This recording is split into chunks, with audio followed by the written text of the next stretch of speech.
Pinakaunang higayon ning tuig nga napatuman sa hingpit sulod sa Misamis Oriental Provincial Jail kon MOPJ ang usa ka uplan galugad kon Operation Greyhound.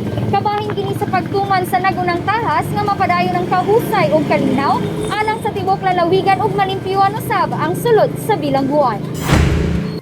Niadtong Nobyembre 4, 2021, nagmalampuson ang kalihukan nga pinanguluhan ni MOPJ Warden Robert Roy Bahian uban sa hugot nga pagtimbayayong sa MOPJ PCSG kun Provincial Capital Security Group, Philippine National Police kun PNP, Philippine Drug Enforcement Agency kun PDEA Region 10, Special Weapons and Tactics kun SWAT, Explosive Ordnance Disposal kun EOD K9 ug ilang security forces, City Mobile Force Company kun CMFC, Camp Alagar Drug Enforcement Unit, Regional ug City Drug Enforcement Units kun RDEU ug CDEU ug ang Cagayan de Oro City Police Office kun COCPO Drug Enforcement Unit.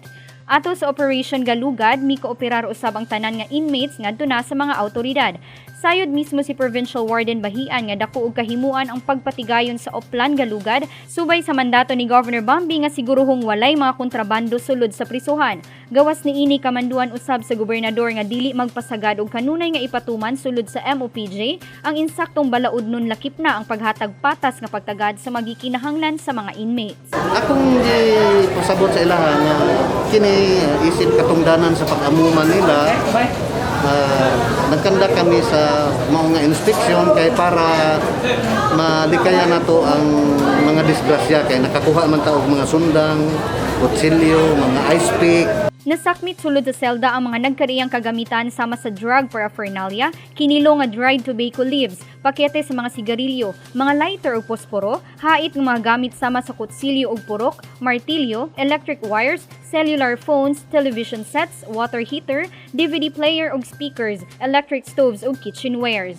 Mihatag sa bugundanong mensahe sa Provincial Warden ngadto na sa mga inmates, lakip ilang mga pamilya ug ngadto sa mga misa-misnon nga anaa mo dangop kanila ang tibuok MOPJ ug angayang sabton sa tanan nga ang pagpatuman sa saktong balaod nun mo'y angay sulundon. Akong mensahe sa ato ang mga binilanggo ug sa ilahang mga minahal sa kinabuhi, mga amigo, ato mga igsuon nga naa sa gawas. Hinaot unta nga atong tabangan ang peace and order sa ato ang komunidad. Then mag-ampo ta kanunay para malikayan nga musipyat ta ug mabilanggo. Ang amo-among katungdanan, ang amo-among misyon ang pag-amuma sa atong mga nasipyat, nasayop. Pero tungod kay tipik o kabahin man siya sa ato ang justisya, amo kini silang amumahan ug pagabantayan. Prioridad ni Governor Bambi ang pagbaton kanunay sa kahusay ug kalinaw tungod kay hugot ang pagtuo samahan sa lalawigan nga pinaagi niini mupatigbabaw ang tiunay nga paglambo sa tanan. Alang sa mga kaigsuonang piniriso sa MOPJ, ana ang gobernador musap nay kanunay ug nahilakip niini ang tukmang pagdisiplina kanila aging pagpangga. Kauban si Mark Anthony Pareha sa kamera, ako si Lambo Regia na More May Guy. Alang sa limpyong mataro nga panggobyerno, padayon Pilipino.